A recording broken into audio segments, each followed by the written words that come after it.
Ang Imugan Falls ay isang maringgal na 35-foot, two-level waterfall na nakatago sa luntiang Caraballo Mountain Range ng Santa Fe, Nueva Vizcaya.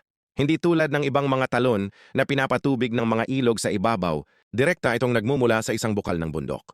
Ginagarantiyahan nito ang napakalinaw, sariwa at nagyayalong malamig na tubig na regular na bumababa sa nakakapreskong. Mayroon DC, dapat kang magparehistro sa pasukan ng Imugan bago mag-hiking. Ang ecological entrance fee ay napaka-budget-friendly 50 pesos bawat tao, 25 pesos per parking. Ayong paglalakbay ay isang madaling 1.3 hanggang 1.5 kilometrong sementadong landas.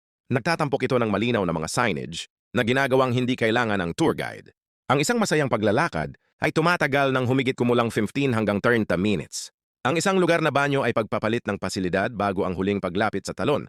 Nagbibigay ito sa iyo ng isang maginhawang espasyo upang maghugas pagkatapos ng malamig na paglangoy.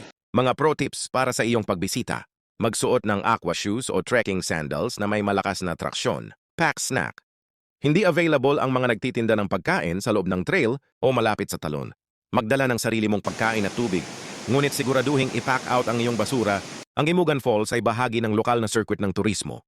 Madali mong hihantulad ito sa isang paglalakbay sa bundok na nayon ng maliko at kung nagustuhan mo ang video nato, huwag kalimutan mag-follow para updated ka sa panibagong video.